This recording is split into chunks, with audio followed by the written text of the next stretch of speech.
Bonjour et bienvenue, ici Boris, vous êtes actuellement en direct des Carapateurs. Je suis avec mon collègue Armand et aujourd'hui le Salut. thème abordé est la précarité et le chômage en France.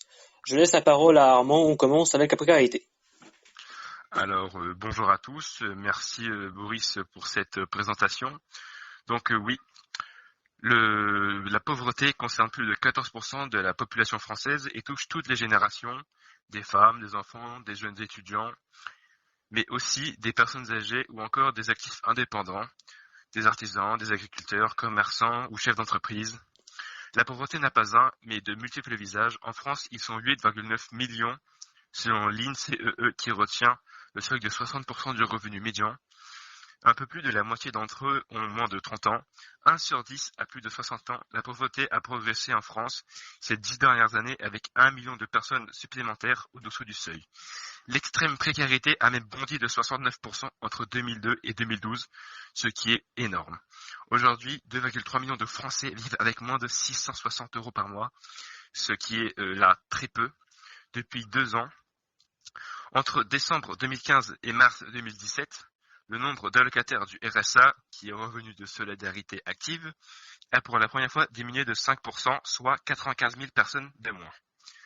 Certes, la part de ces citoyens pauvres, 42%, est 3 fois plus élevée dans les quartiers dits prioritaires que la moyenne nationale, mais ces 2 millions de personnes représentent moins d'un quart, soit 23%, de la population pauvre en France. On trouve les 77 restants dans nos villes, en zones périurbaines et rurales. De la même manière, plus de 3 quarts des élèves en situation précaire étudient hors des zones d'éducation prioritaire, ce qui peut poser des problèmes à trouver du travail plus tard, qui peut créer du chômage. Alors, comme le précisait mon collègue, cela entraîne le chômage qui, vous le savez, peut être né d'une production insuffisante pour employer tous les candidats à l'embauche, ce qui peut se produire pour deux raisons principales. L'incapacité des entreprises à mettre sur le marché à un prix raisonnable les produits attendus par les consommateurs ou un manque de clients. Le taux de chômage en France a atteint des records avant une légère baisse courant 2016, s'établissant à 3,73 millions de personnes sans aucune activité inscrite à Pôle emploi en avril 2017. Ouvrant les droits pour toucher l'assurance chômage, l'établissement public a vu affluer 549 200 chômeurs supplémentaires pendant le quinquennat de François Hollande, dont la promesse électorale était d'inverser la courbe, disait-il.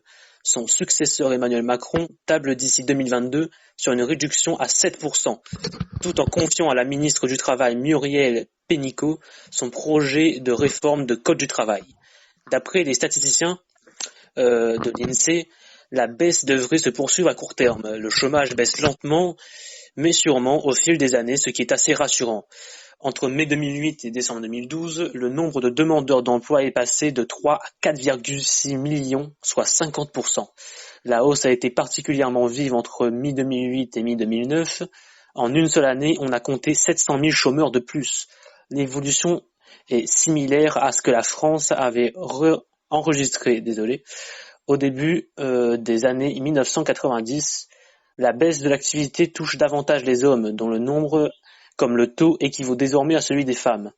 Entre début 2008 et fin 2012, le nombre a progressé de 60% chez les femmes contre 40%, de 60% chez les hommes contre 40% chez les femmes plutôt. Mais l'évolution s'est faite en deux temps. Dans une première période, la crise a surtout frappé l'industrie dont l'emploi est plus souvent masculin, dont une très forte hausse du chômage des hommes. Mais depuis 2011, les services ont davantage touché.